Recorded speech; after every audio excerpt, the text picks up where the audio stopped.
Wondra sits in a jail cell. He is back in Idaho, accused of killing young Michael Vaughn. You're pure evil. You have no heart. You have no soul. Wondra is accused of murdering her then 5-year-old son in 2021. Would you think you'll ever get the answer as to why? No, because there is no answer to why.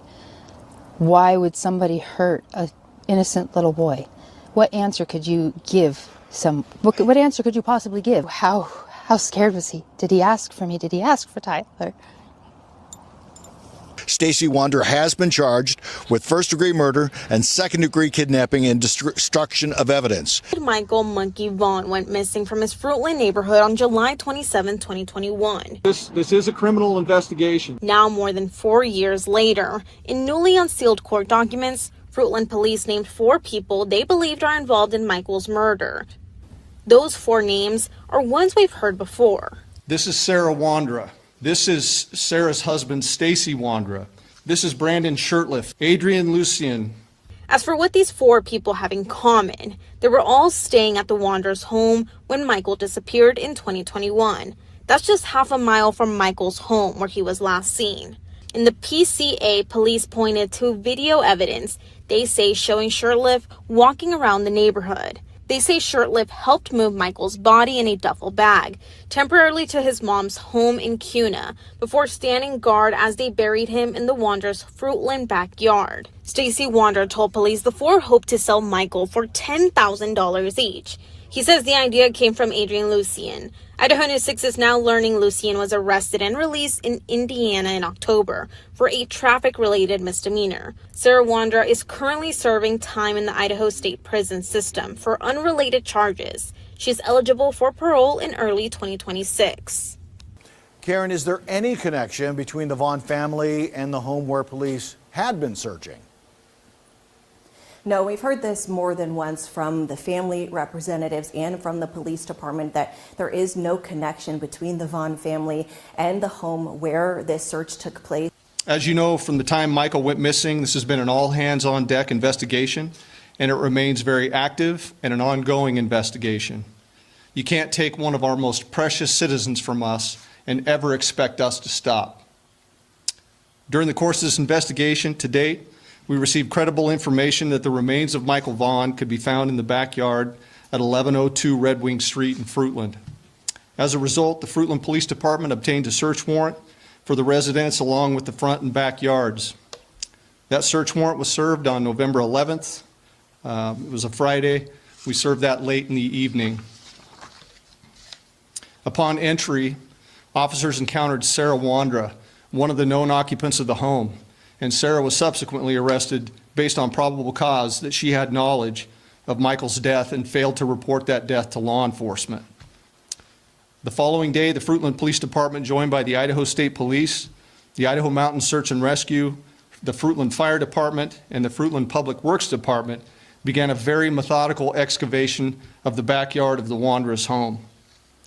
During that excavation process, the Idaho Mountain Search and Rescue, Mountain States detection dogs deployed multiple certified human remains detection dogs on the property, all of them alerting to the presence of human remains. Ground penetrating radar was also used and deployed, detecting anomalies in the backyard. We completed the excavation of the entire backyard and removed over 250 yards of dirt. Prior to backfilling the yard, the dirt was meticulously sifted for any potential human remains. We did not find Michael's remains.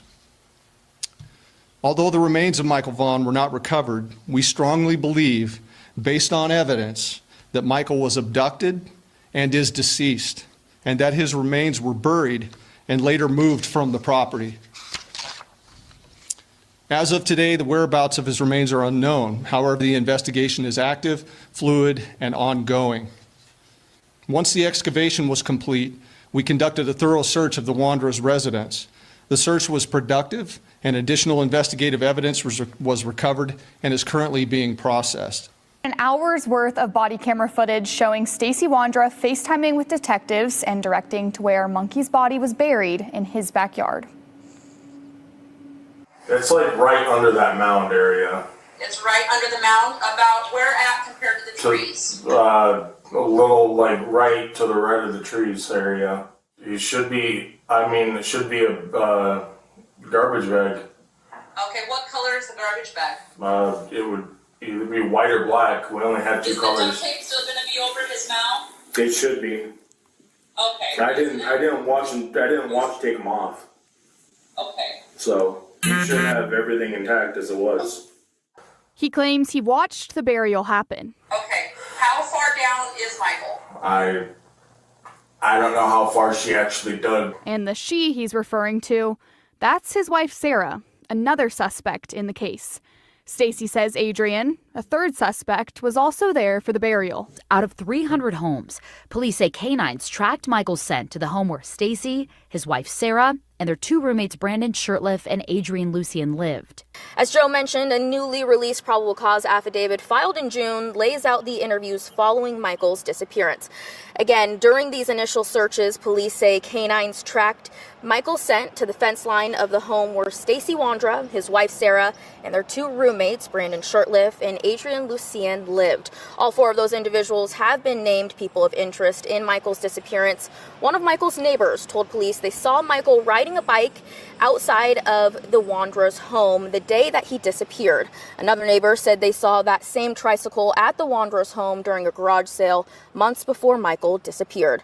The Wondras initially denied any involvement, but then in November of 2022, Stacey asked to meet with investigators. The PCA states Stacey claims he was home the night Michael was allegedly abducted and saw Sarah carrying Michael into the house. Stacey allegedly told police it was Adrian's idea to take a child to sell for money, and they would get a $10,000 cut. Stacey claims Sarah told everyone to, quote, follow her lead. Stacey told investigators they took him to Brandon's mother's home in Kuna that night, where they left Michael overnight. Stacey claims the other three returned to Brandon's mom's house the next day and brought Michael back to the Wanderers' home in Fruitland. Stacey told police Michael was not alive, and Sarah and Adrian buried him in the Wanderers' backyard. 2 days after Stacey's interview with police, they executed a search warrant and excavated the Wanderers' backyard. The affidavit says cadaver dogs alerted to the same area where Stacey told detectives Michael's body was buried, but to this day, Michael has not been found.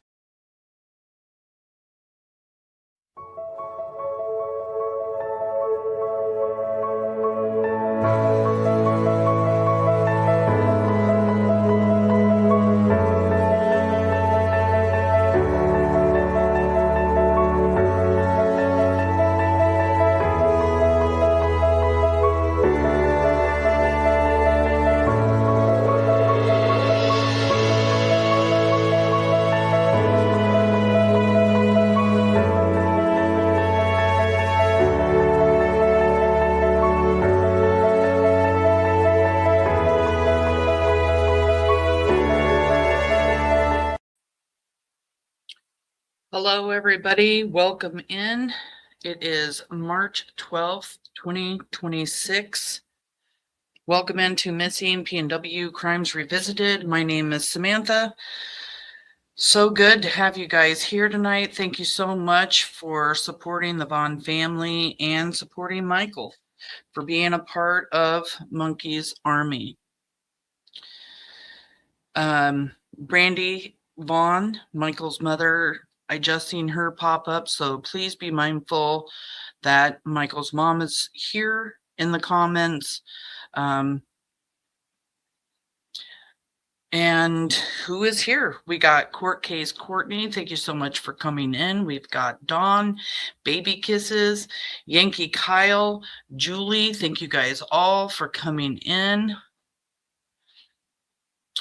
We've got Clever Phase, and my beautiful moderator Shannon is here. Thank you so much for coming in. Nana's Dragonfly is here. Rhonda, Missing Persons Around the World. Thank you so much for coming in, Sarah. I really appreciate it. Always Street is also in the house. Thank you for coming. Butterfly Kisses. We've got January 2745. Rogue is here. Thank you so much for coming. Mama B. Let's see who else.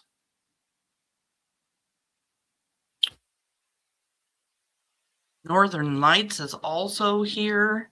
The Lana Effect. Hello, Lana. Good to see you.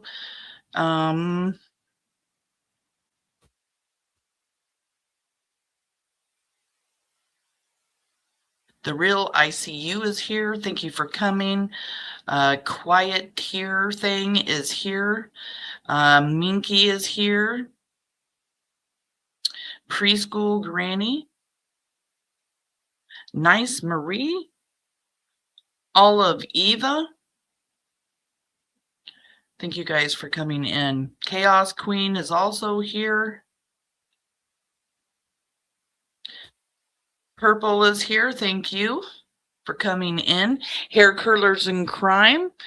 Thank you so much for coming in. Best YouTube name on the YouTube streets. I just love it. Past is here. Thank you for coming in. Mel is here. Familiar faces and unfamiliar faces. Glad to have you here at Missing PNW. Absolutely love seeing new people come in. Kelly Thompson, Opal, thank you so much for coming.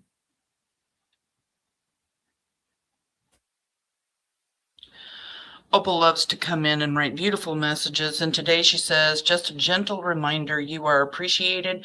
Don't ever give up on yourself, and don't listen to others who give up on you.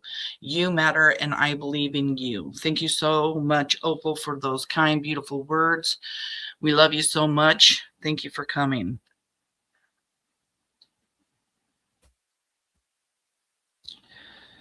Okay.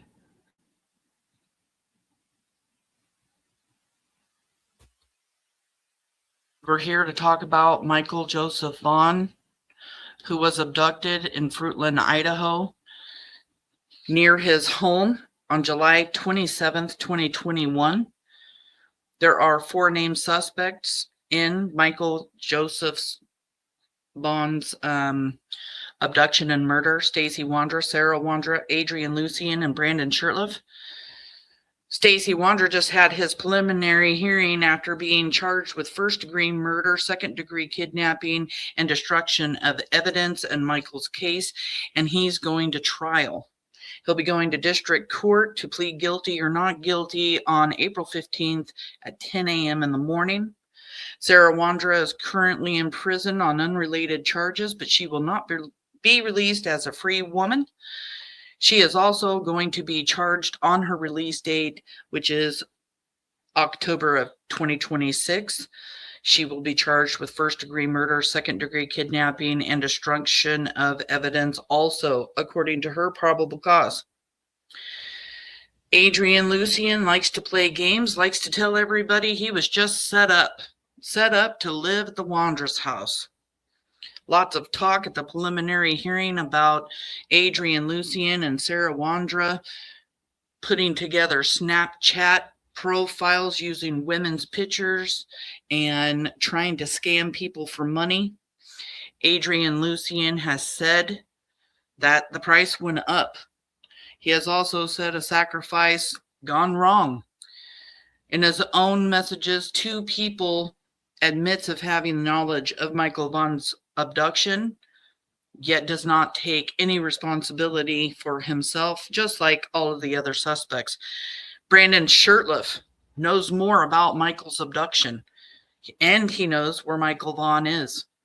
Michael Vaughn was buried in the Wondras' backyard and then moved to an unknown location. Brandon knows exactly where Michael is. He needs to talk to law enforcement and give up Monkey.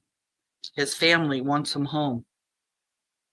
Sarah Wondra was also accused in the probable cause affidavit about possibly having knowledge of where Michael Vaughn is also buried at this time, because she was home while Stacey Wondra was incarcerated before he gave his confession about Michael being buried in the Wondras' backyard.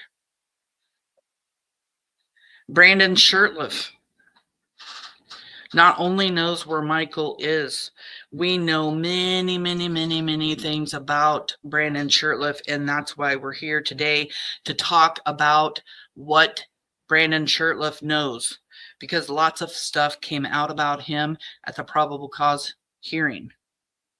He has spoken to detectives and given them information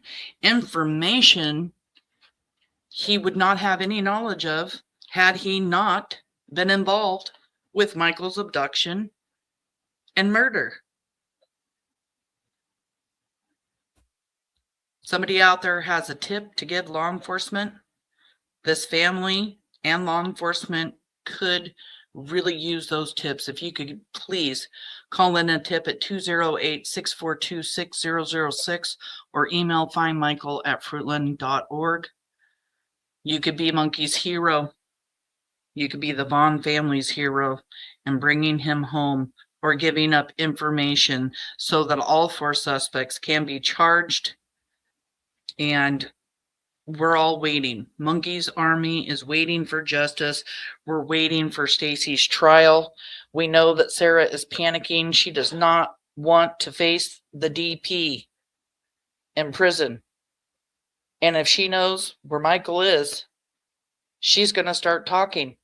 So it's a race right now to see which one of these suspects is going to come forward and give up Monkey or give up new information. Because they have all lied. They have all conspired with each other. And it's time for the truth to come out. Again, that tip line phone number is 208-642-6006, or you can email findmichael@fruitland.org. No tip is too big or too small. Please let law enforcement decide whether or not your tip is credible. And if you're feeling like you need to talk to law enforcement, or you're feeling like whatever you know is making you sick to your stomach, then you really do need to call law enforcement. Again, that telephone number is 208-642-6006 or email findmichael@fruitland.org. We're all a part of Monkey's army. And here at Missing PNW, we do not believe that the parents have anything to do with Michael Vaughn's abduction. Law enforcement does not believe that the Vaughn family, has anything to do with Michael's abduction. Again, thanks everybody for coming in.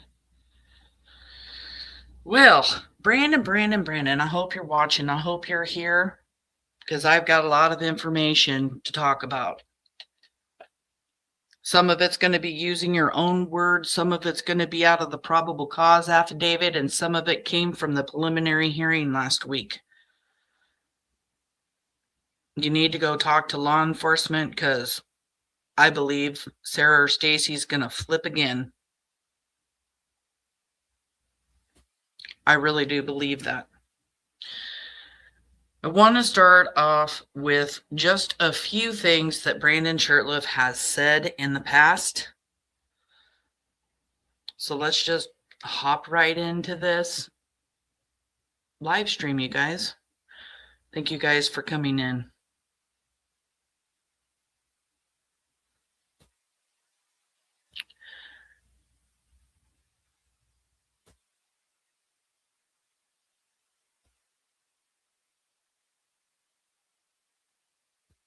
Let's just play this one. Do you have anything else you want to say before you go? I wish none of this would have happened. I wish it didn't go down the way it did. And, you know, I'm just appalled, pretty much. Just, it doesn't make me happy either. Do you have anything else you want to say before you go? Brandon Shurtliff says he's appalled. And he's sorry that it has gone down this way. What way did it go down, Brandon? Can you tell us that? Kind of a strange way to answer a question like that. You're appalled. You don't like the way that things went down. What else have you told us?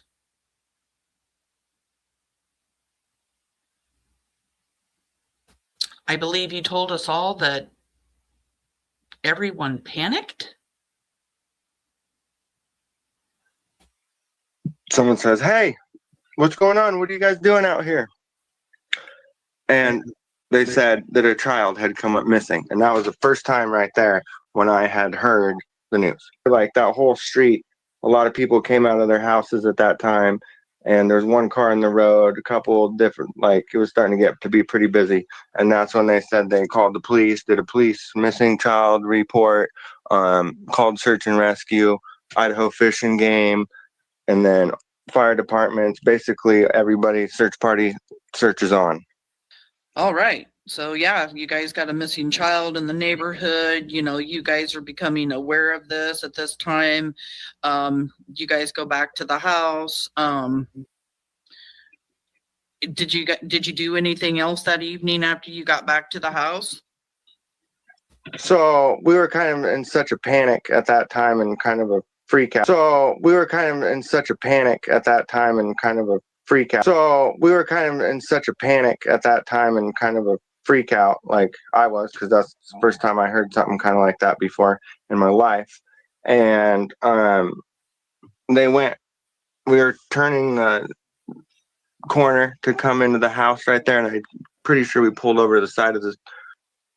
I think you got a little bit nervous there, Brandon, after talking about everyone getting panicked. Isn't that what you said? Panicked? Just take a listen again. We were kind of in such a panic at the time and kind of freaked out. And then after you say that, you can't talk. You keep stuttering. Out like I was, because that's the first time I heard something kind of like that before in my life. And we were turning the corner to come into the house right there, and I'm pretty sure we pulled over to the side of the sidewalk and over by where the other car was. And then everyone kind of started panicking, and then everyone kind of started panicking, and then everyone kind of started panicking, and then everybody started panicking again. Why is everybody in such a panic and freaking out, Brandon? remember going and saying, "Hey, we probably should go try to look for this kid, see if we can find him." And I'm pretty sure me and Sarah got in her car and backed up, switched vehicles, and went and kind of tried to drive around the neighborhood a little bit and search for him at that time. Someone said, and search for him at that time. He had to really, really pronunciate searched. Brandon, you were really trying to be convincing. I don't think that worked.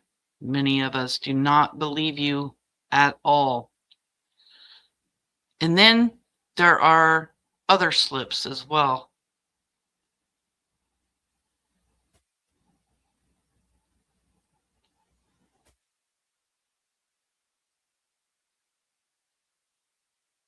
So he said that you bound Michael up in the guest room at your mom's house.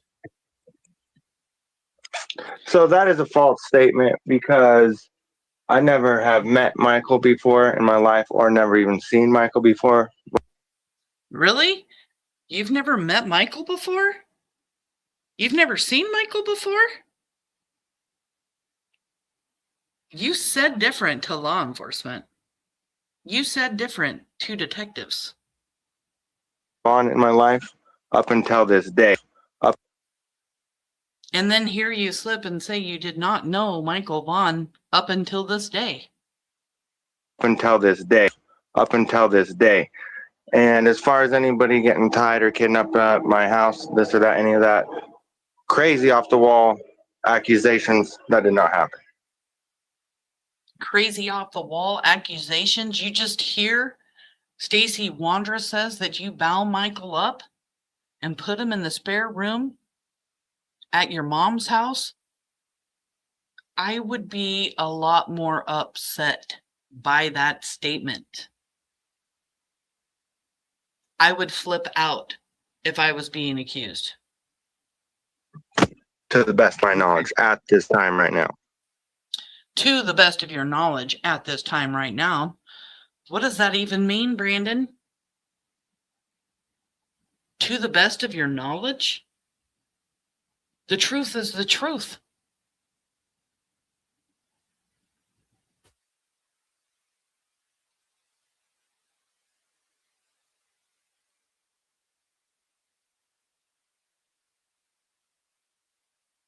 Brandy says Freudian slip. It absolutely was. Thank you for coming in, Mama. Always love to see you here.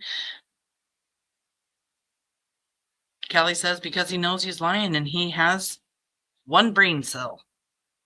He's an idiot. Baby Kisses said the same thing. He's another idiot, in her opinion. Oh. Hello, Brownie. Thank you for coming in. Freudian slip. Thank you so much. Clever phrases. My lips don't want to work these days. I don't know why. Brain cells are lacking for most of them. I absolutely agree, Tara. Thank you for coming. I mean, just in all of that he just said, that they were panicking and freaking out, you know, that he didn't know Michael up until this day. I mean, we know Brandon Shurtliff is a suspect for a reason. In the probable cause affidavit that was written for Stacey and Sarah, we know that the walking man in the subdivision is Brandon Shurtliff. It says, video surveillance shows an adult male walking in the area of 3 Rivers Way at 6:08 p.m. on July 27th of 2021. That's the day that Michael was abducted. And the same male is captured walking in the area of the neighborhood near the splash pad at 6:18 p.m. The last image of the male is captured at 6:28 p.m. as he walked through the wooded area to the west back towards the area in which the Wondras lived. Brandon Shurtliff was identified in 2022 of being this person and told detectives during an interview that the surveillance footage captured him as he was walking and searching for a missing child on the date that Michael Vaughn disappeared. This video captured Brandon prior to Michael being reported missing. So he tells law enforcement that he's out walking the neighborhood looking for a missing child between 6 and 6:30, really close to when Michael was abducted, according to Stacey Wondra. But Michael Vaughn wasn't reported missing until 7:21.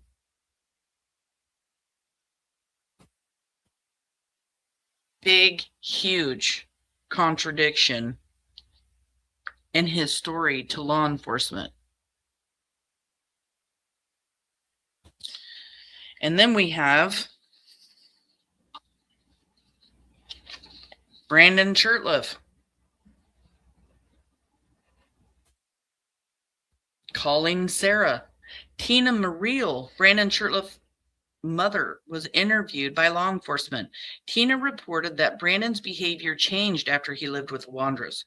Tina explained that Brandon became more depressed and withdrawn, spending more time playing video games and smoking Mary J. Tina alleged that Brandon avoided law enforcement contact about Michael's abduction and that Brandon contacted Sarah to verify his story before he spoke to law enforcement.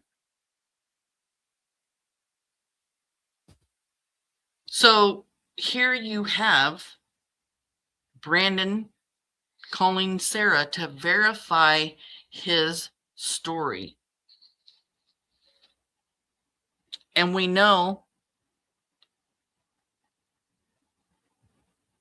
because of testimony given and video footage that we watched last week and things that the district attorney said, that all of these suspects created an alibi and spoke with one another about trying to convince everybody to believe that they went to Cuna to get a tow, that this was going to be their alibi. You guys will have to excuse my husband sneezing throughout the night because my husband got sick. So if you hear him sneezing, bless you, babe. That is why. I am really hoping that I don't get it. Here is something that was said by the district attorney. In this case, we do have some details that happen after the commission of the crime that go to show what his intent was during the commission. And so he calls Brandon and he says, we're in trouble. We need to get our story straight. And they maintain their alibi that they're just transporting or towing the Mercedes. Even though that conversation happens afterwards, we know that that's the story they had given consistently and that is what they actually did in order to create the alibi. And so the statement he makes later shows that he was indeed trying to help create an alibi when he went with Sarah Wondra and Brandon Shurtliff to Cuna to take Michael over there.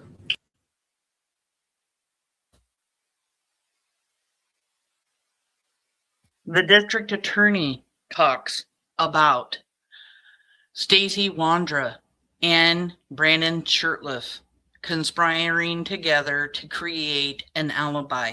And in the probable cause affidavit, it says, following the interview on November 15th of 2021, Brandon reported Sarah and Stacey contacted him, told him they were re-interviewed about Michael's abduction. Brandon and Stacey suggested Brandon come over to their place and create an alibi, or write a letter on behalf of Sarah and Stacey saying that they were not involved in Michael's abduction. Why are you conspiring to create an alibi, Brandon? Why are you making phone calls with other people to get an alibi created to make sure that every single one of you are convincing people that all you guys did that night was go tow your Mercedes back to Fruitland? That was the reason that you went to Cuna. But we know that isn't true, Brandon. We know that isn't true. You have admitted to being inside the GMC truck, driving to Cuna with Michael in the bed of the truck, in a duffel bag, with a shovel and duct tape. Why do you bring a shovel and duct tape with Michael? Why are you in a truck with Sarah and Stacey when you know there is a child in a duffel bag in the back?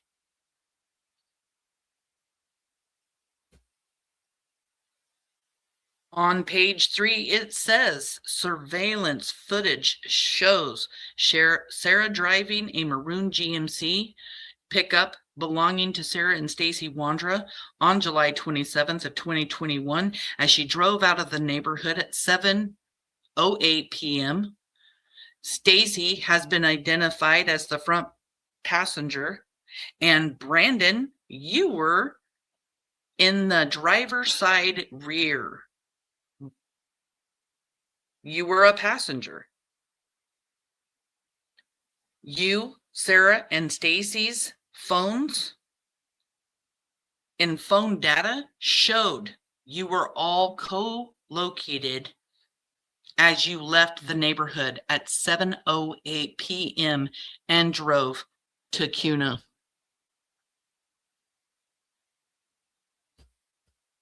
And Brandon, you said you got out of the truck. You said it right here on my panel when I interviewed you. And in the probable cause affidavit, Stacey said Michael was put into a duffel bag to transport him out of the house and to Brandon's house in Cuna. Stacey provided 2 reasons they stopped in the GMC at the corner of Southwest 8th Street in South Arizona. One was to put power steering fluid into the vehicle, and 2, so Brandon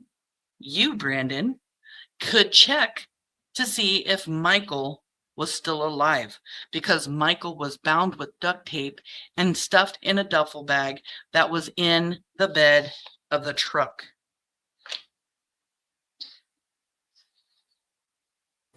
And Brandon, you talked about getting out of the truck. Matter of fact, when you admit it, you sound pretty nervous. Who got out of the vehicle, if anybody got out of the vehicle, to put in the power steering fluid? I'm pretty sure I went out and helped them with it. Okay. I'm pretty sure I got out and helped him with it. You sound terrified answering that question. You didn't get out of that truck to help Stacey put in power steering fluid. And if you did, Stacey Wondra was told by the prosecutor that putting power steering fluid in the GMC truck helped the GMC truck get to Cuna, showing that it was your plan to take Michael to Cuna. All right. So I don't exactly know who all came out and checked, but there's just a lot of things to go over. But I'm pretty sure I helped them pop it off and pour it in there that day. So you and Stacey did the fluids? Okay. Yeah. I'm pretty sure that there is a lot of stuff to go over, Brandon. Constantly deflecting from the fact that you are a man involved in abducting and murdering Michael Vaughn.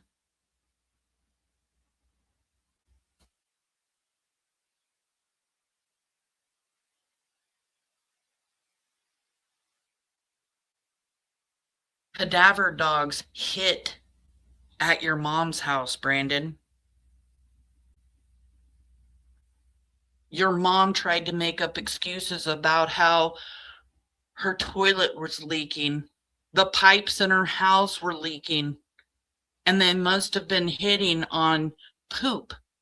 Mountain Search and Rescue comes out and has to say, no, our cadaver dogs are not trained to hit on human feces. Not by a long shot. They only hit on human remains and residual scent left behind after human remains have been removed. And we know you went to Cuna the next day and took Michael from your mother's house. You were paranoid, you were freaking out, panicked, taking him from your mom's house because you were freaking out. And that's why you even went back to Cuna that night, didn't you? I know 2 people that said you went back to Cuna that night and was with them that night, correct? But I know yes and no. So I do know he did leave that night. I'm not sure where. From what I understood, with his mom, because he told me he had to get away from them for a minute. Here's another question by Callie. She is asking, did Brandon say that he left and went back to his mom's house the night that Michael was abducted because he was annoyed with Sarah and Stacey? I feel like I did hear some shit like that. Let me think about that for a minute. I really honestly feel like I remember him saying that they were being weird to him that day, and he ended up at his mom's or some shit. No, did you stay at Sarah and Stacey's house the night of Michael's abduction? I don't know. I have to get back with you on that one too. Like I say, there's a lot of. That's a good question to go over, but I got to look into that more. Okay. You've got to look into that more. You can't just answer the question. Why are you deflecting away from the fact that you went back to CUNA that night? You said that everybody in that house got into an argument and a huge slip came. First recollection of like ever meeting Adrian. One night when Sarah went and did a taxi run, and then she brought him over from wherever she picked him up from on one of her rides, and then she's like, okay, where do you want to go? Where do you want to hang out for the day? And then he's like, well, I don't know if I can because my baby mama's schedule is to that, whatever. And then he ended up like hanging out with us for a couple days, and then I'm pretty sure Sarah and Stacey were like, well, if you want, you could probably hang out over here and help us with our taxi runs. Brandon Shurtliff even says that Sarah and Stacey tell Adrian Lucian that he can stay at their house to help them with taxi runs after multiple questions asked to Stacey Wondra and Brandon if Adrian ever drove the taxis. Work or this or that, and that would be why he probably ended up staying a little bit longer than he planned, is what I would say. But then everyone started fighting, and then he's just like, that's it, I gotta go. Yeah. Everybody started fighting, and he was like, okay, gotta go. He's talking about the huge fight that broke out that night. I'm sure there were some pretty heated conversations, after Michael's abduction. Oh, yeah. So you're saying Sarah picked him? Oh, yeah? Oh, yeah? To the question of there being some pretty heated discussions after Michael's abduction? Brandon, you're not a very smart guy. You're just willingly admitting that there were heated discussions after Michael Vaughn was abducted. Up from somewhere and brought him back, and then when was that? I mean, do you remember? Was it a few days before Michael came up missing? I'm pretty sure it was like a week, or probably like a week before, a week or two before, maybe 3 weeks. It was before that happened for sure, yeah. Maybe even a month. 2 weeks, 3 weeks, maybe even a month. Nobody wants to talk about when Adrian Lucian got to the house, because Adrian Lucian is the one who set up taking Michael to sell him for money so that they could all collect $10,000.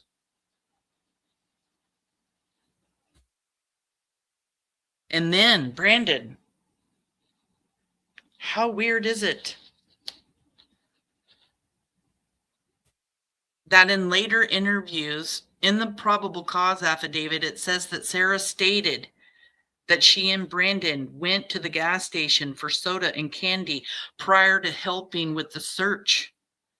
Sarah said that on that night, you and Sarah drove down Southwest 9th Street for the first time and drove past Michael's home, where you both saw Michael's mother crying outside.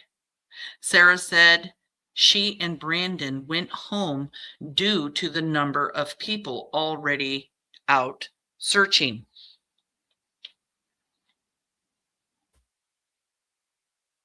Brandon, why are you in a car with Sarah driving by the Vaughn's family house after Michael's abduction? Did you enjoy seeing Brandy Vaughn cry outside? Is that what kind of monster you are? Were you there to try to collect some kind of information, to see what law enforcement knew, to see if you could see or hear anything? Inserting yourself is what you did. And then you're a monster for sitting in that car with Sarah watching Brandy Vaughn, the mother of an abducted child, crying because her 5-year-old baby boy was gone and nobody could find him. And she knew he was abducted. Her gut told her Michael hadn't just wandered away. He was gone. Somebody took him. And we know her gut instinct was right.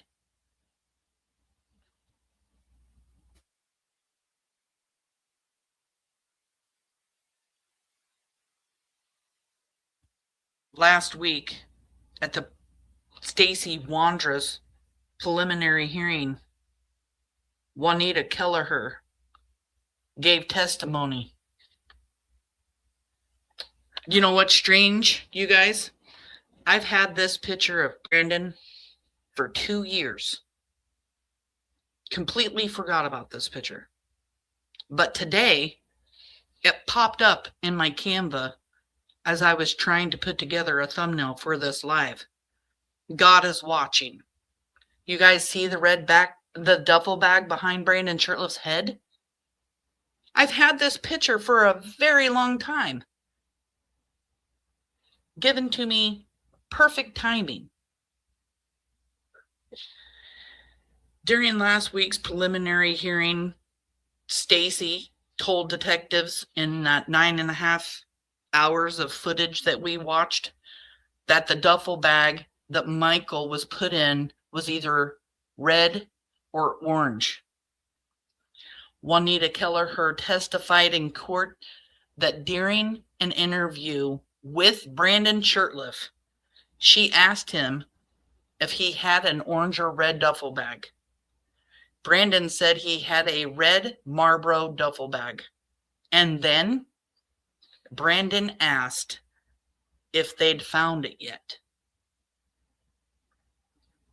Who the hell asks law enforcement, have you found my duffel bag? Really? Meaning it was out of Brandon Shurtliff's possession at that time. Why would you ask that, Brandon? Is this red duffel bag behind your head in this picture the red duffel bag that Michael Vaughn was put in? That's a really long red duffel bag. I wonder if the other side of that duffel bag says Marlboro.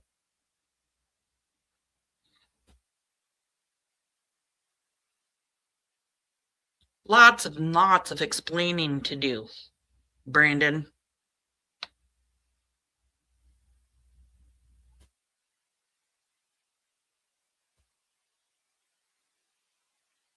And you also talked about things on panel about a duffel bag. You wanted to deflect away from the duffel bag. Spoke yesterday about a duffel bag. Did you bring a duffel bag to your mom's house? So I've had many different duffel bags growing up and this and that and everything. But at that time, I'm pretty sure I carried just around like a little small thing that I would put hygiene items in and, you know, clothes or boxer briefs, underwear, you know, whatever, shirts. Right. stuff Do you like that. remember So bringing that? I don't know if I had that on me at that time or not, but I do remember that I have like a little travel bag that I keep with me to put my phone in, or keys, or wallet, or just your everyday stuff you need in a vehicle, maybe your insurance papers or IDs, stuff like that. Okay.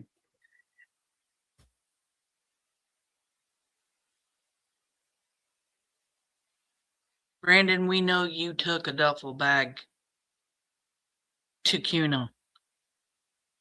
And we know that Michael was in it. Brandy Vaughn says here, I kept saying over and over and over again that night, that feeling has never left. Brandy knew Michael had been abducted. She knew. She told me that when I went last week.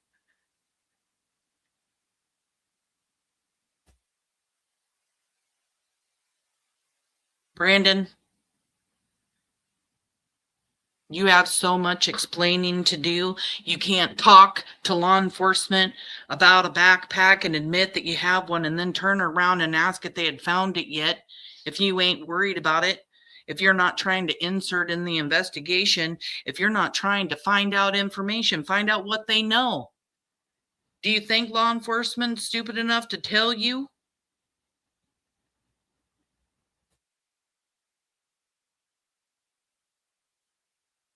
Another thing that was talked about last week at the preliminary hearing, as Stacey was talking to Juanita, Chris Madonna, and Scott Crimmins, Juanita asked Stacey Wondra why. Brandon said during one of his interviews that Stacey and Sarah put the duffel bag, or let me backtrack. Why Brandon said during his interview that he saw Stacey and Sarah put the duffel bag in the basement. Did Brandon mean to say crawl space? Because we know that Brandon Shurtliff has talked time and time again about the crawl space. He didn't never let it go when he was talking to JLR. We know Chris Madonna asked Stacey about a crawl space in the confession footage that was released.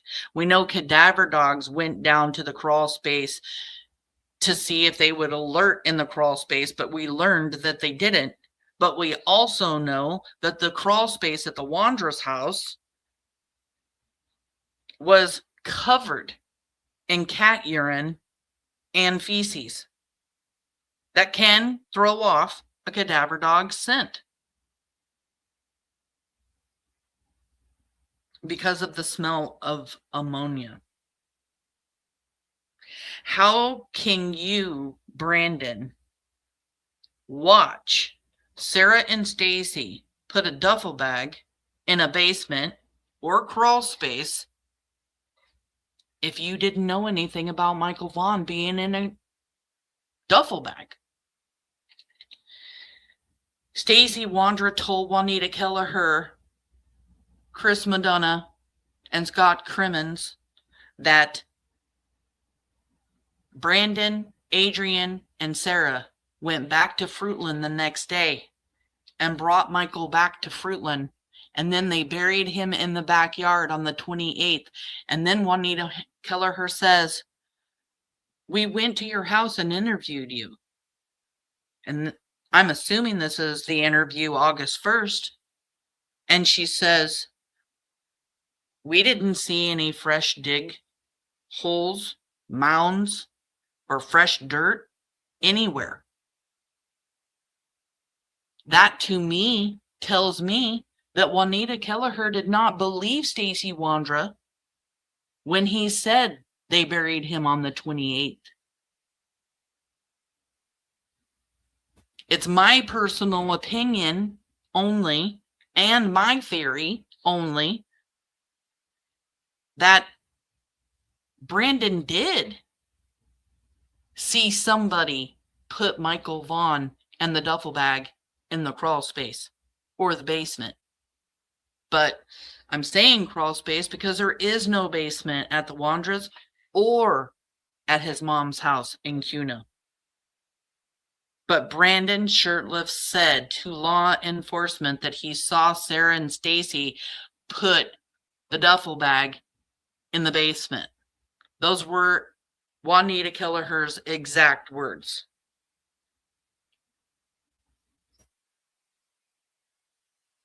Brandon, you know so much more than you're saying.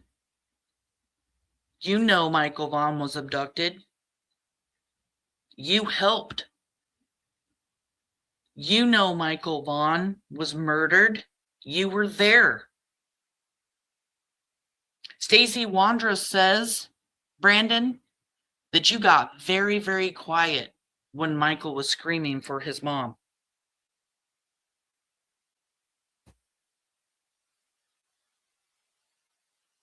Stacey Wondra says you grabbed the duffel bag. That it was your idea to take Michael to Cuna and store him there because your mom wasn't home. Stacey Wondra's going to trial because of the things that he said.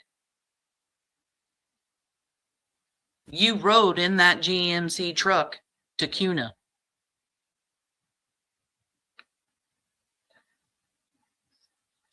And when you're asked by JLR about the crawl space or about living with the Wondras, you mention a crawl space and you get totally stuck on wanting to keep talking about this crawl space. The Wondra house, what does it look like inside there? It's just a regular, like, double wide kind of a trailer house. Well, it's not a double wide, but it's a manufactured stick built home. Just a regular 1, 2, 3 bedroom, 2 baths, and a garage house. Do they have a basement? And they have a crawl space under there in their master bedroom. You walk in their master bedroom, take a right, and there's like this little crawl space right there. And I know that was open one day, and I went in there and looked, and there was like some kind of one of their cats that got down in there and pissed everywhere. Oh, really? Why were you looking down there? Because it was open. Oh, here, Brandon, you're admitting to looking down inside the crawl space. Were you the one who put the duffel bag in the crawl space? Or did you really see Sarah and Stacey do it?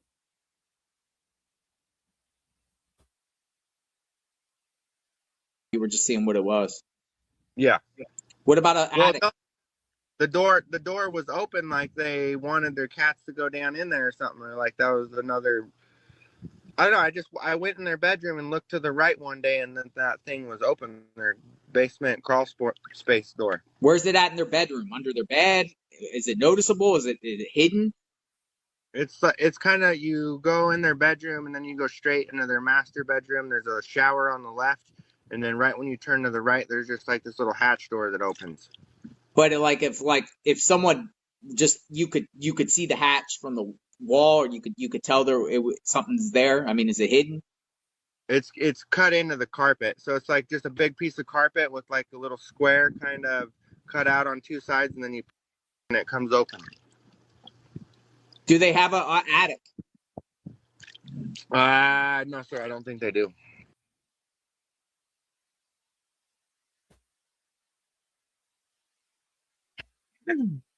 Excuse me. Brandon, why would you be going into the master bedroom to look in a crawl space? Why would you be doing that? Why are you giving a description of the Wondra's house and talking about a crawl space? JLR was just wondering whether or not they had a basement, and you go off on this whole schmeal about the crawl space.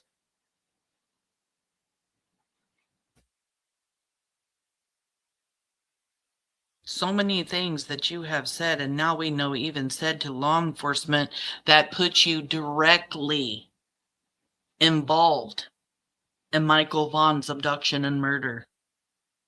There's no getting out of it now. The whole world knows. The entire preliminary hearing is going to be played by Law and Crime. Lana, that's here in chat, knows Law and Crime. They recorded the whole thing and said they were going to release the entire preliminary hearing. They couldn't live stream it, but they can play what they have. And when that happens, the whole wide world, Brandon, will know exactly what you've done and what you've said to law enforcement. Race your ass down to Fruitland with your attorney paid by your mama and go tell law enforcement where Monkey is.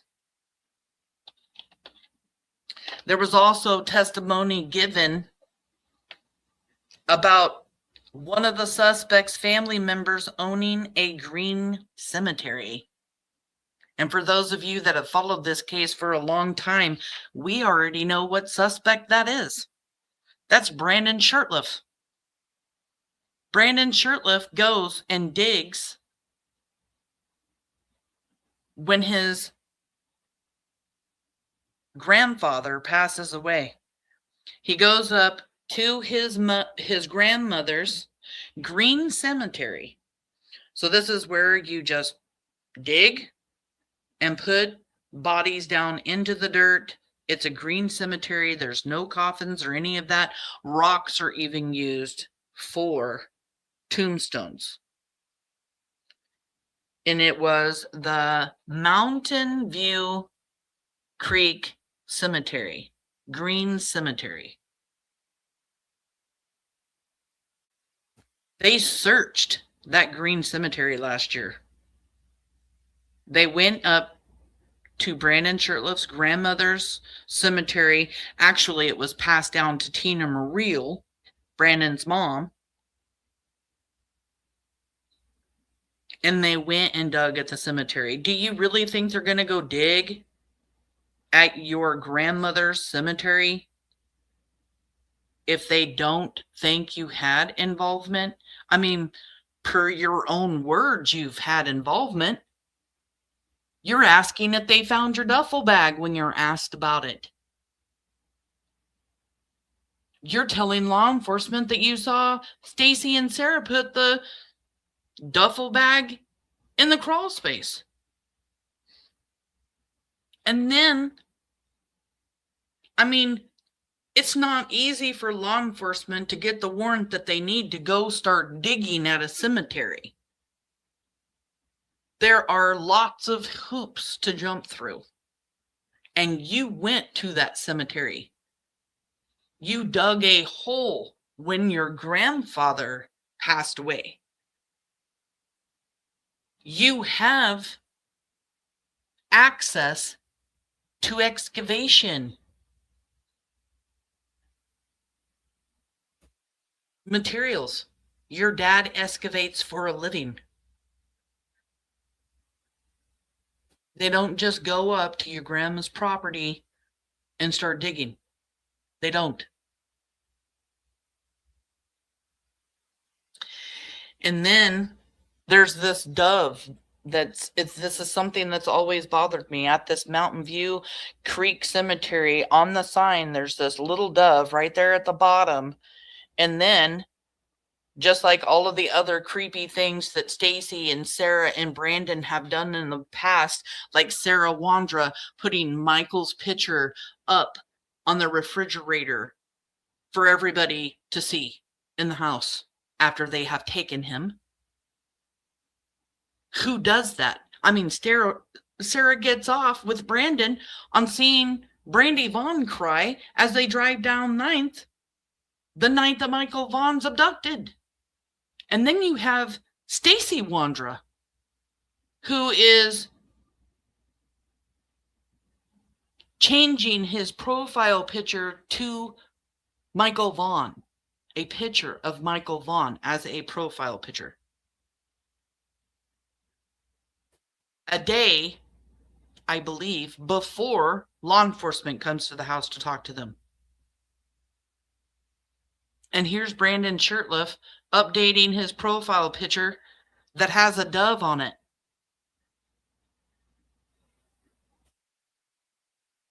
And Stacey Wondra also puts a dove on his profile picture. And another dove on top of the world here. And another profile picture of Brandon Shurtliff.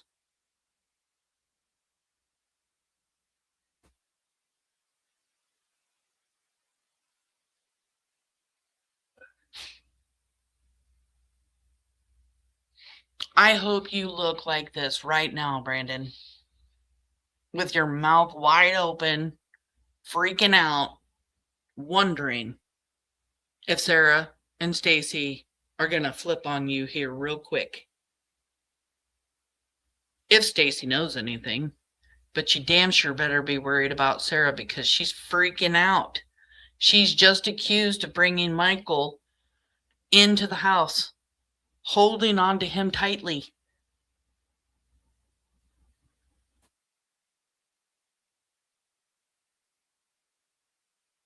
Brandy is pissed off. She wants her baby back. And you know where Michael is. And it's time for you to do the right thing and tell law enforcement where Monkey is.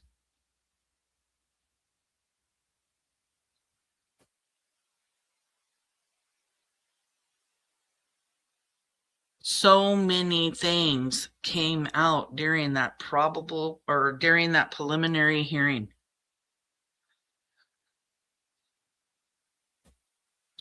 Text messages and everything else where everybody is conspiring with one another to come up with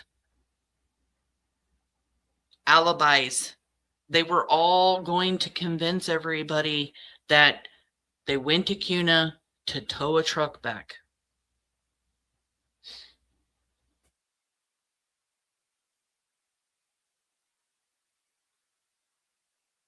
Just going to look here.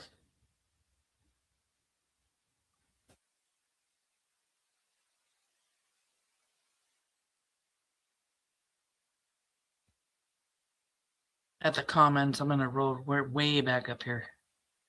See what everybody's saying.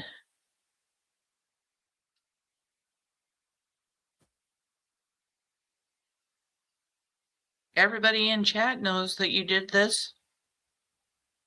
They're all telling you to give Michael back. Tell us where Michael is. And it's crazy that you have a daughter.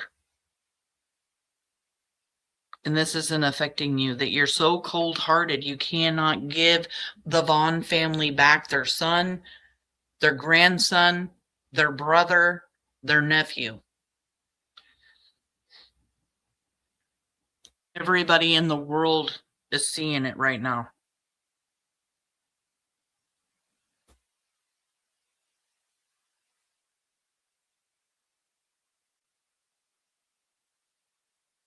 Everybody here is saying hi to one another. Thanks for being a great chat. I really do appreciate it. Shelly says, hi, Sammy. Hi, beautiful Brandy. Hi, chat. Justice for Michael. We will never stop for Monkey, and we won't. We'll never stop. We're going to keep going. Brandon, you've given way too many slips, and now we know that you've talked to law enforcement.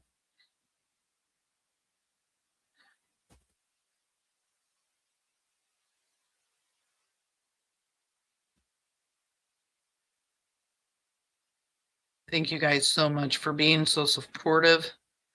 I'm just trying to find some stuff in here. Tell the truth today.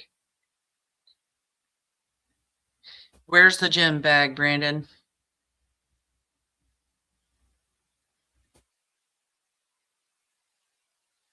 It doesn't take two people to pour power steering fluid in a little hole.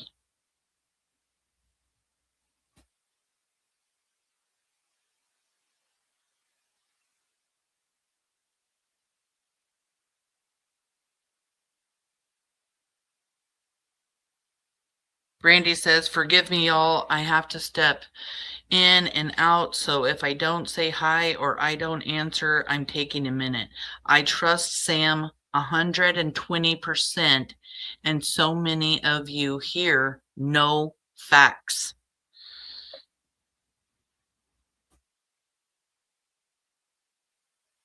Brandy and the family heard so many disturbing things last week. It's just pissed me off.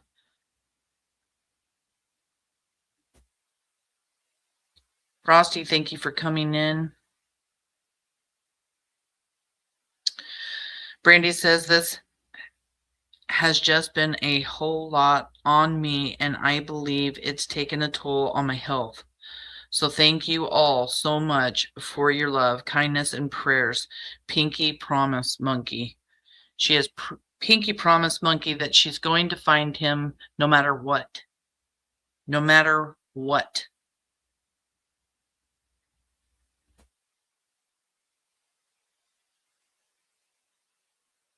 I hope you were able to get some rest and feel better, honey.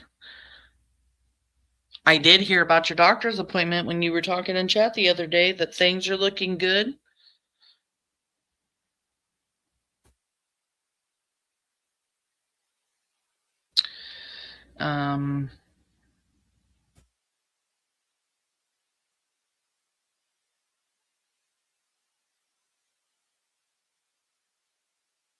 Just still looking through here.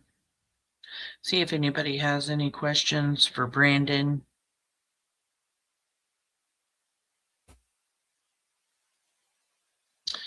Yep, Sarah wanted to kidnap someone when she was with her first husband. I know that all 4 of these goons were in on the whole thing, in Diana's opinion. It's a fact that these people are suspects. No matter how anybody tries to spin the narrative. There was a bullshit narrative going around today. It was just absolutely ridiculous. Talking about Banshee, the dog, and how the Banshee, the dog... Here, I'll just throw it up here for a second. Let me find it. I'm sick of the bullshit narratives trying to be spun on this family like they have had something to do with Michael Vaughn's, disappearance. We know it was an abduction and murder. We know it.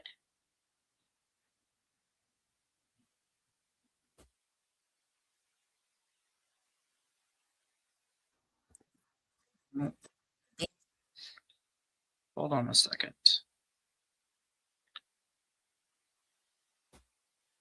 We've been talking recently about how rumors and stuff get spread. Here's some information that I put out today because it's gross.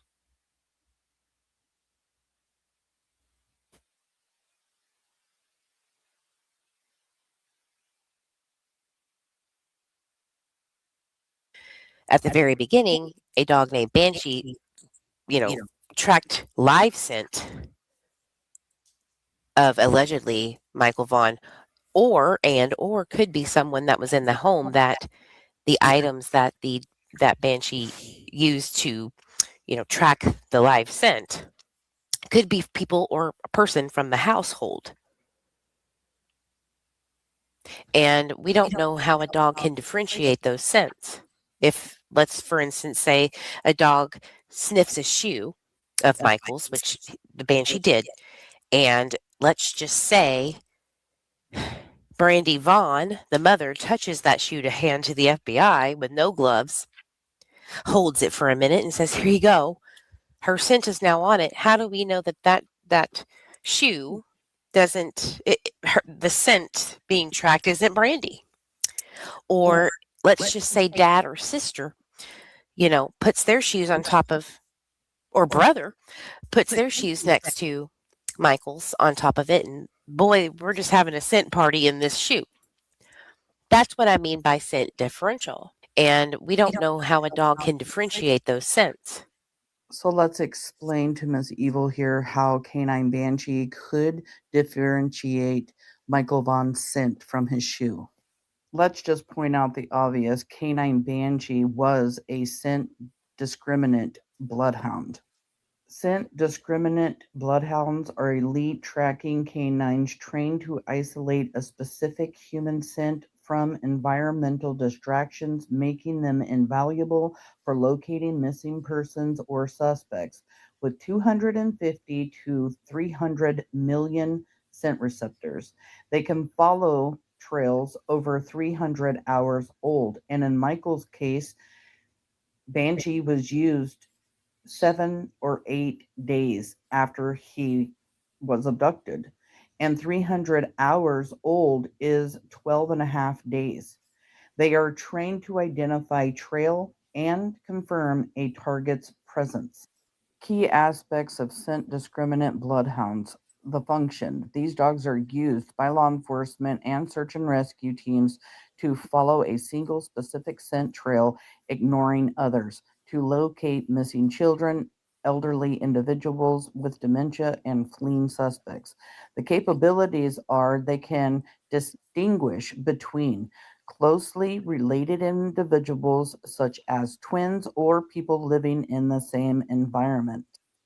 A bloodhound trained in trailing becomes a scent differential or scent discriminating dog by learning to identify a special human odor from a scent article and ignoring all other human or environmental scents. This training involves introducing contaminated trails where the target scent crosses or mixes with decoy scents.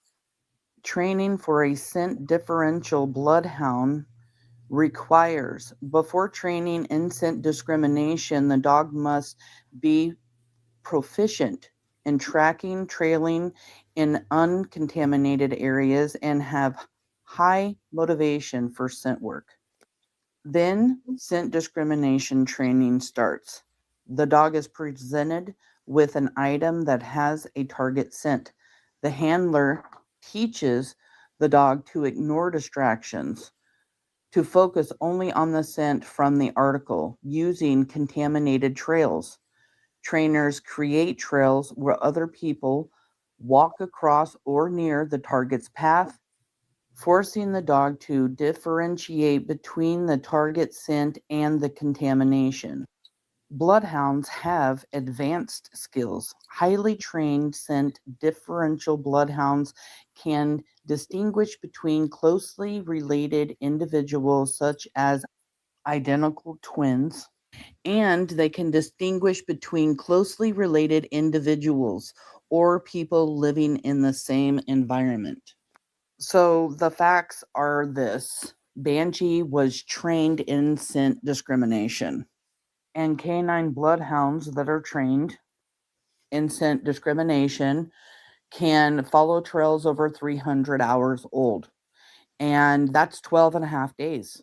Michael Vaughn's scent was tracked down by Banshee on the 7th day after Michael's abduction. And we also know that canines that are trained in scent discrimination can distinguish between closely related individuals, people living in the same environment. Stacey Wondra said that the pink tricycle that was in his garage is what was used to lure Michael away. And Banshee, a scent discriminative dog, hit on every location that this pink tricycle was, including the Wandra's home out of 300 houses in the neighborhood. And let's take this one step further. In my research, I have found that a person's shoe is an ideal scent article for trained canines. Shoes hold concentrated and very unique and long-lasting mixtures of an individual's scent, specifically skin cells that were in Michael Vaughn's shoes. Sweat and oils also act as a specific scent ID, all of which were perfect for Dustin Witt to extract scent from Michael Vaughn's shoe using this scent transfer unit.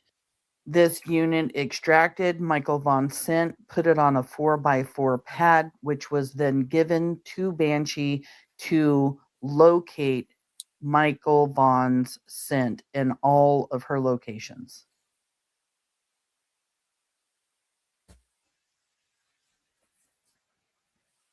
To me, it's just pure ignorance. Like, if you're going to go off and you're going to go spout about things, at least do your research. A shoe is an ideal thing to give as a scent article. And that's what Banshee used to follow Michael Vaughn's trail to the Wandra's house.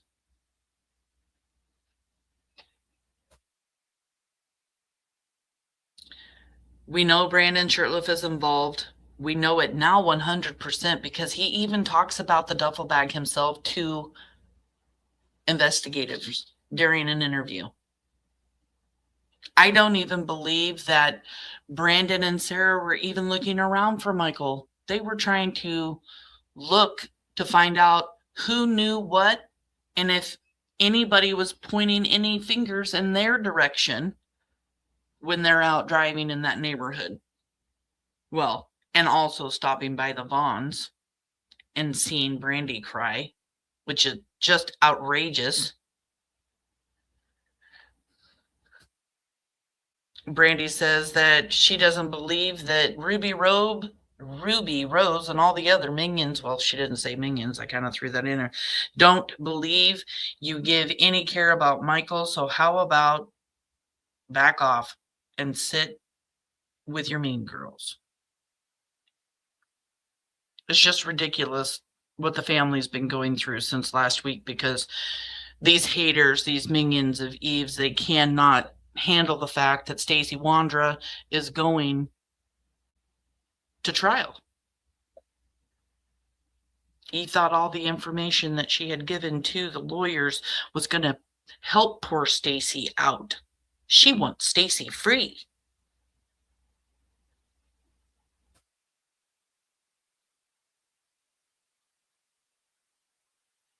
I'm just speechless, honestly. As I sat here and put this live together today, it just pissed me off. Because we've heard Stacey Wondra go around YouTube doing his shit show, denying that he had any involvement. And then, you know, Brandy comes up on my panel and gets treated like shit by Stacey Wondra. Fumes Brandy a lot. And then the confession footage comes out, and we see that Stacey isn't being forced into a false confession.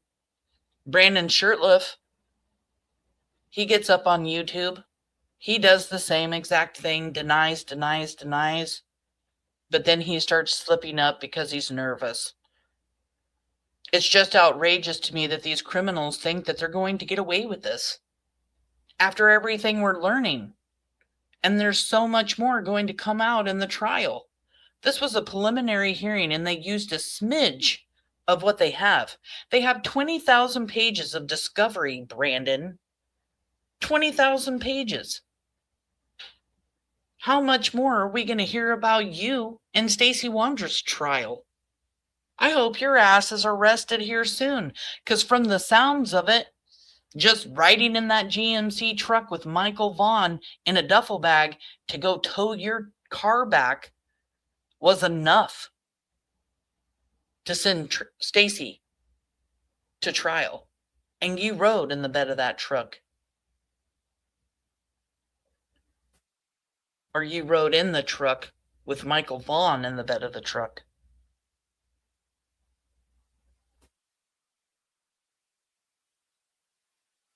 How can any of them think they're going to get away with this?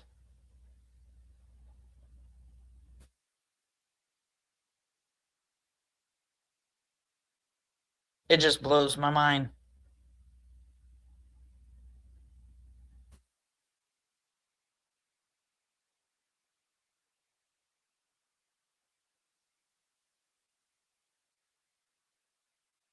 Are we seeing a bunch of comments by people in here?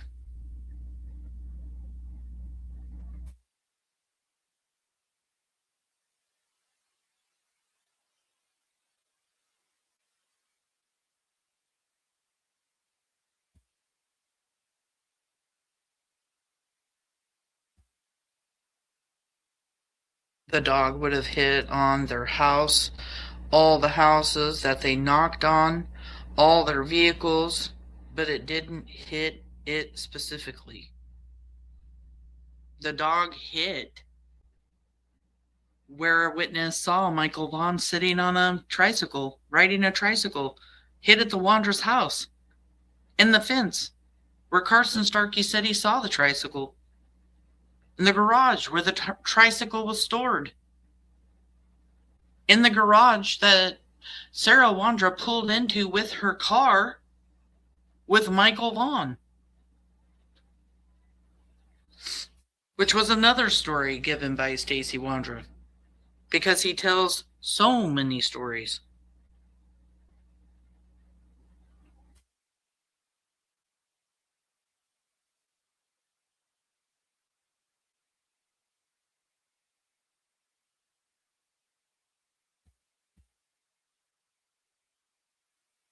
The fact that law enforcement believes that Michael Vaughn could be put into a duffel bag is all I need to hear.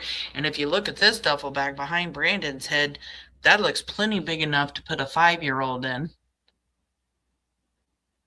I know I spoke with someone recently that said they had a 5-year-old and that they very well could fit into a duffel bag. It's not even an argument that I want to get into. Brandon Shurtliff says he saw Stacey and Sarah put a duffel bag in a basement or a crawl space. We know that this story about the duffel bag never changes. We know that Michael was taken to CUNA. We know 5 dogs hit at the Wandra's backyard. We know that cadaver dogs hit at Tina Mariel's, which just confirms the story that Michael Vaughn was at the Wandra's because it hit there at the house at a 300 in the neighborhood. We know that Michael went to CUNA and had passed sometime during the ride there or after. We even heard testimony that there was an inmate that Stacey Wondra told this inmate that he was with in prison that they gave Michael Vaughn insulin. Brandy comes up on my panel and asks Stacey Wondra if Sarah took insulin, and he said yes. If you received a gifted membership from Chuck Anderson's daughter, please tell her thank you. Thank you so much for that. I really do appreciate it. Let's do a little dance.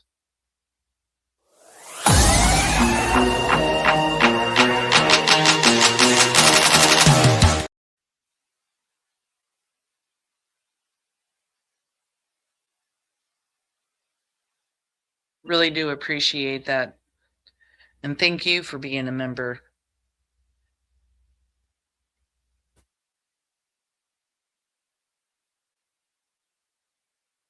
Lana says, Stacey literally said he wasn't much longer than the bag. And then using a boot as Michael, Stacey showed how he folded his legs into the duffel bag. It's not complicated. It's a little boy. He was not a big child. And that was in the footage that we saw. Stacey Wondra uses this great big boot and shows law enforcement how he was bent to be put in a duffel bag. We have suspects talking about a duffel bag. We have Sarah Wondra saying Stacey did it and buried Michael in the backyard. So all these suspects just admit to having knowledge of Michael Vaughn or the death of Michael Vaughn by seeing this person or this duffel bag or that duffel bag, but none of them have done anything? Doesn't even make sense. Why would anybody confess? Why would anybody talk about a Marlboro duffel bag? Why would Sarah say that she saw Stacey, her husband, kill Michael and put him in the backyard? Why are cadaver dogs hitting? There's just so much. You'd have to be like so ignorant to believe that these suspects don't or haven't done anything to Michael.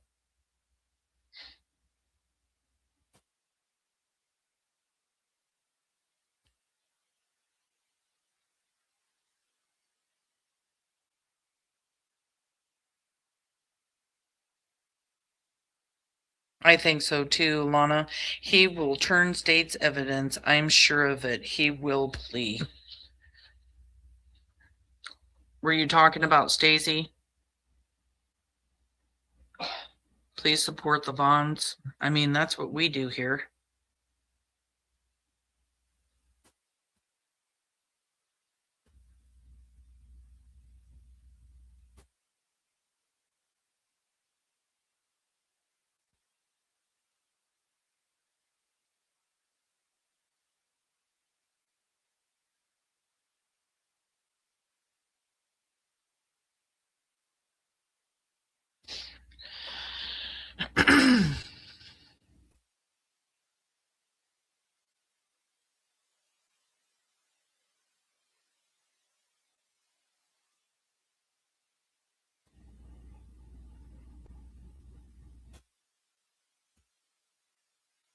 I just don't even want her here anymore. You should have seen the shit that she was putting in my chat the other day. Brandy posted it up on her YouTube, talking about how Brandy and Tyler's testimonies were pretty much lies and that everybody will see the truth. For fuck's sake. We know the truth.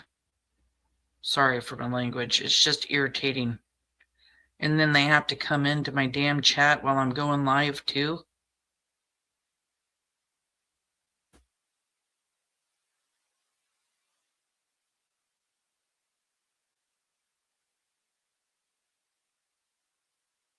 Sorry to get off track. I just wanted to do a live directed directly towards Brandon Shurtliff because he owes the family answers. Period.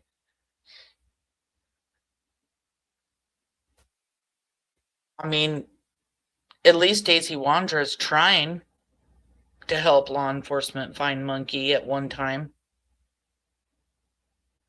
It's your turn, Brandon. Do the right thing.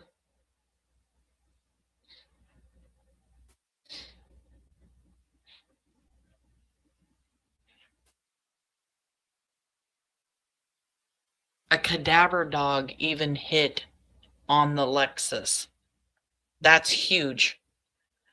Means that Lexus was used to go get Michael from Cuna and bring it back to Fruitland, or that the Lexus was used to move Michael out of the backyard.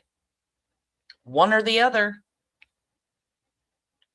Cadaver dogs just don't false hit, and from what I understand, by 2 out of the 5, the dogs have never false alerted to the residual scent.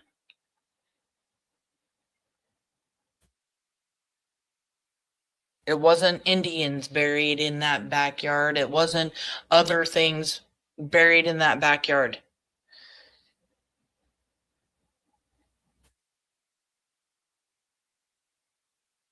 I'm already clicking buttons, Mama B.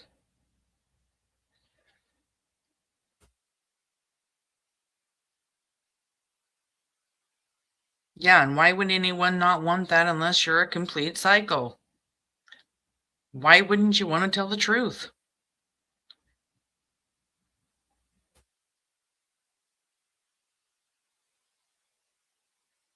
Exactly, Lana. They also said false alert means they can't get certified. It's that strict.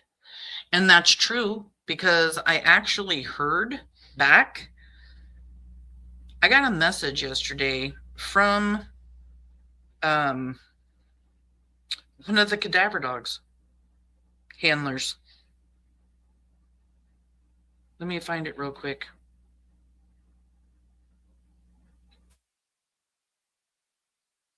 Let me find it. Julie Gibson messaged me yesterday. I had made a video about Julie Gibson and Yodi.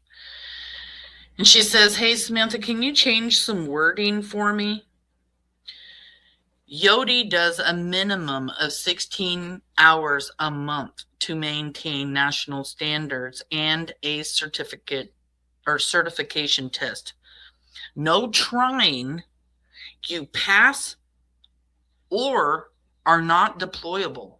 Reputable handlers will follow this. Because I had put in the description that Yodi did 16 hours a month to maintain or to get a certification. I worded it wrong in my description, and she was just asking me. So yes, like you're saying here, Lana, false alert means they can't get certified. It's that strict. It is really that strict.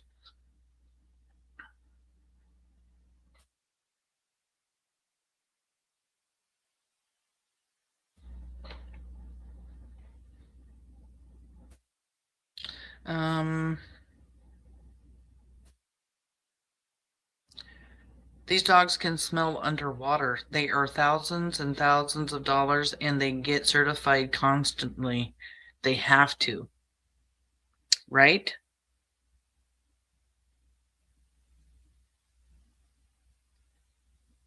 Yeah, the whole... I'm just going to keep my mouth shut about it.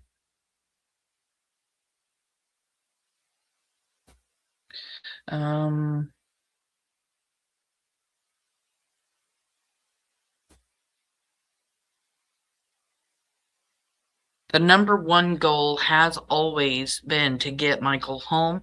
That is still the goal to this day. They are all going to be charged. I don't know how many times it can be said. The DA has said they will all be charged.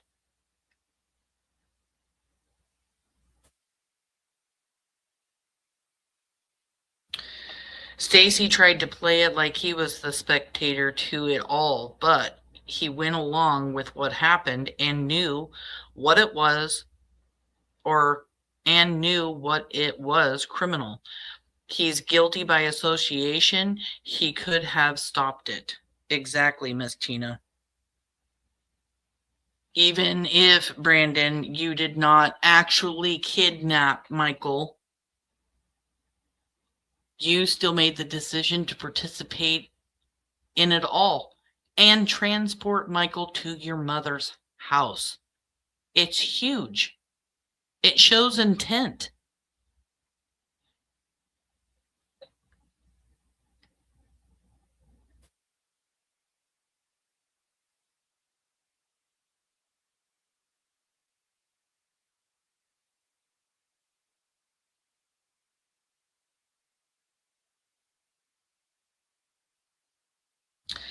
Sam, anytime someone says he couldn't fit in a duffel bag, tell them about Sarah Boone. I'm not really familiar with Sarah Boone, but I know of another child, what was her name, that was also put into a duffel bag.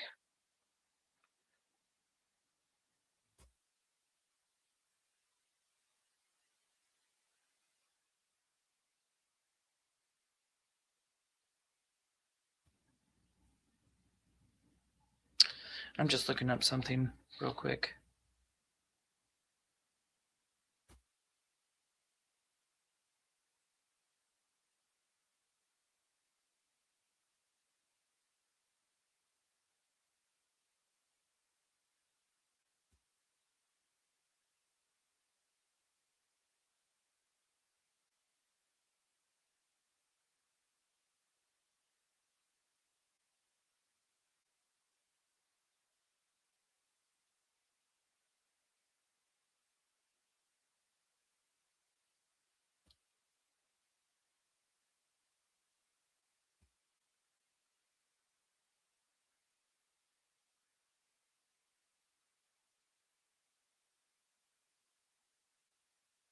Harmony Montgomery. in that testimony revealed that 5-year-old Harmony Montgomery was killed in December of 2019 after being beaten by her father, Adam Montgomery, who then folded her body into a duffel bag.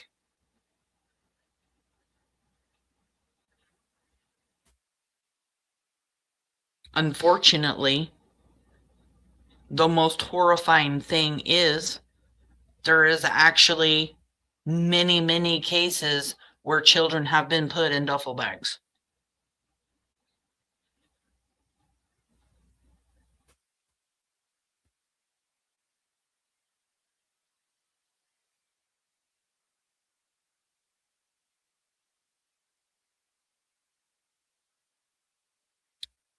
Sarah Boone put her boyfriend in a 28 by 20 inch by 8 suitcase. Oh, good Lord. Yes, and Harmony was actually moved a few times.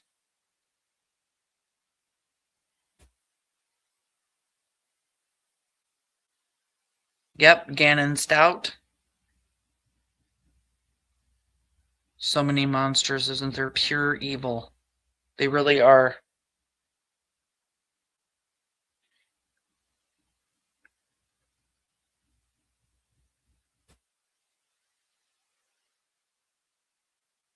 Heart-wrenching. Yeah, that's a heart-wrenching case as well. Many, many tears I've shed for that precious girl. I know it was heartbreaking. I watched the entire thing, and wow. Just to hear all of the testimony and everything that came out in poor Harmony's case was just horrific. Just the way her dad beat her was just horrific in itself.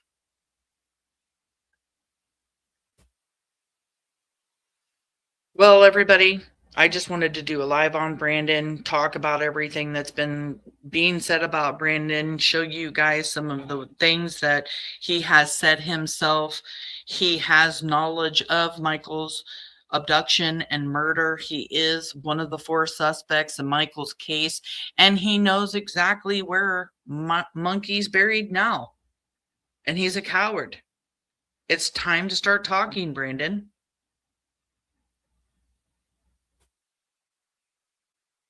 Law enforcement knows you're involved per your own words.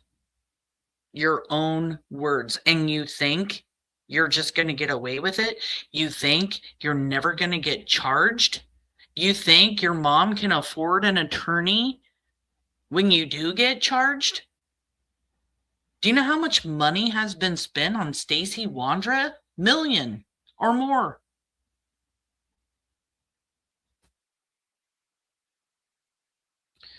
Michael Vaughn deserves justice. The family deserves justice. It's time for suspects to start talking. Tell us where Michael is. Tell the Vaughn family where Michael is. Michael Vaughn was abducted July 27th, 2021 by Stacey, Sarah, Adrian, and Brandon. They conspired together to create an alibi. They all agreed to convince everybody, to convince the world that they went to Cuna that night and towed back Brandon's Mercedes. And there's so much evidence to prove that.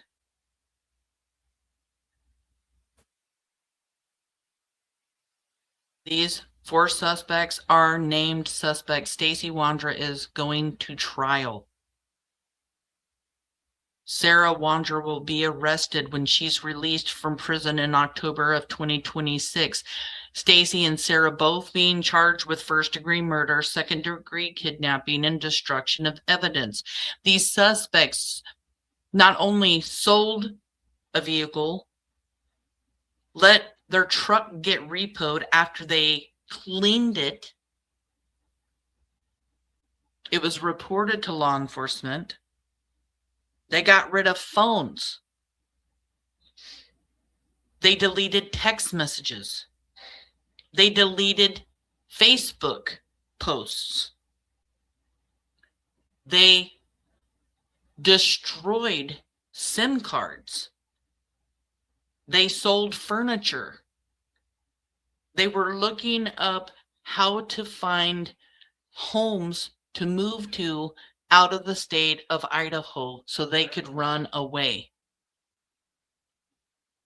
Stacey Wondra said that Michael was lured by a tricycle, along with many other stories. And Banshee, a bloodhound, canine, trained in discriminate sense, hit on every single place Michael or the tricycle was. The tricycle that a witness saw Michael on. Cadaver dogs have hid in the yard where Michael was, and at Kuna, and on a car owned by Sarah and Stacey Wondra.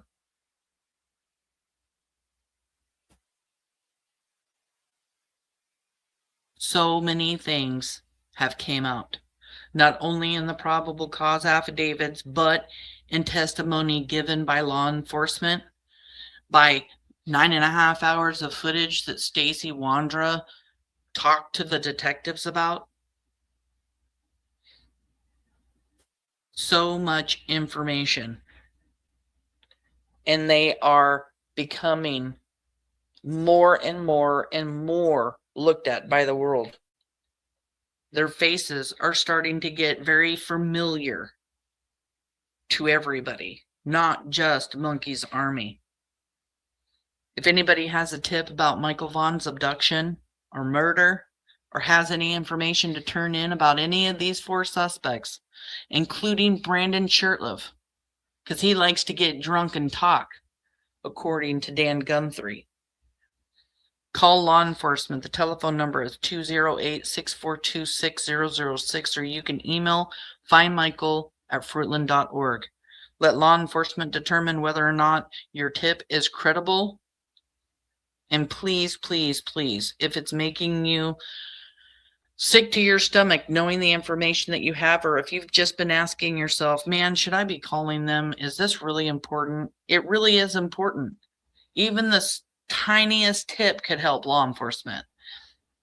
Just because we know that Stacey and Sarah are going to be charged and Stacey's going to trial right now doesn't mean that the family and law enforcement doesn't need these tips. So please, again, call law enforcement 208-642-6006 or email findmichael@fruitland.org.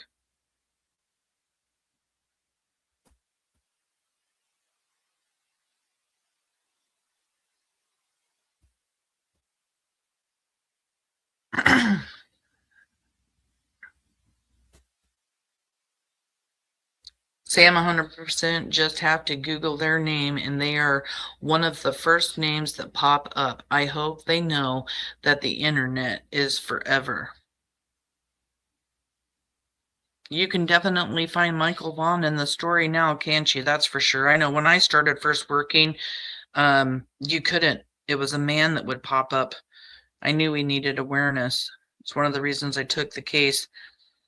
I was surprised to hear about the hit on the Lexus, but I remember Stacey saying Brandon and Sarah went to get milk in it, drove multiple times that day, all of them in it through various stories. I'm really curious to know what car they went to Kuna in the next day.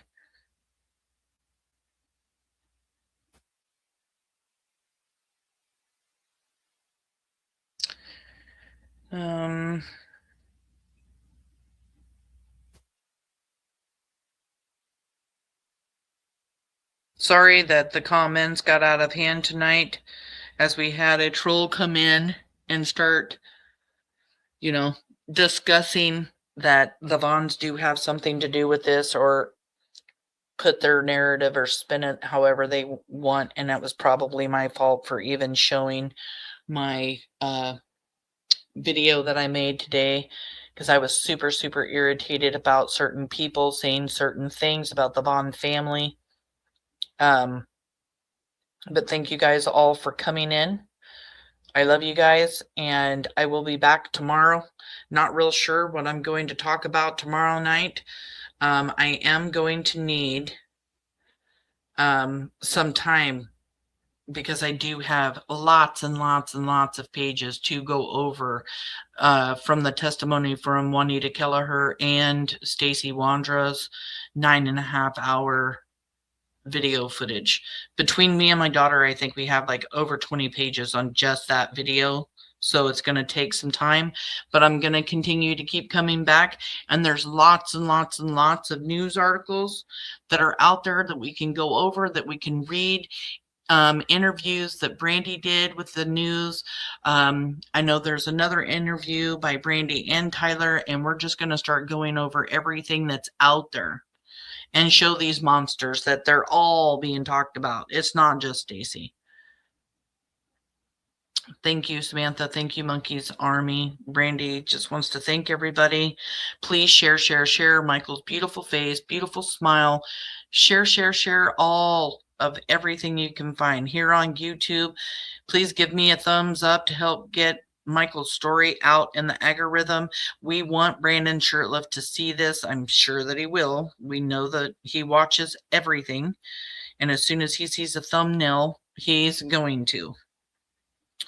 Ratch says, thank you for the membership. I have been on break. My dad passed and sis at 9 brain surgery. Glad to come back to an arrest. Oh, I'm so sorry to hear about your sister and your dad. Prayers going up to you, hun. Thank you for coming in.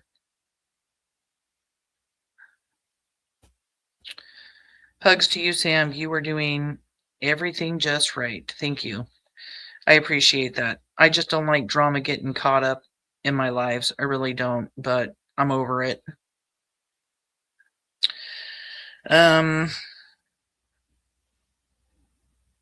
Yep, Michael will get justice before it's said and done. And it's all in due time, Kelly says.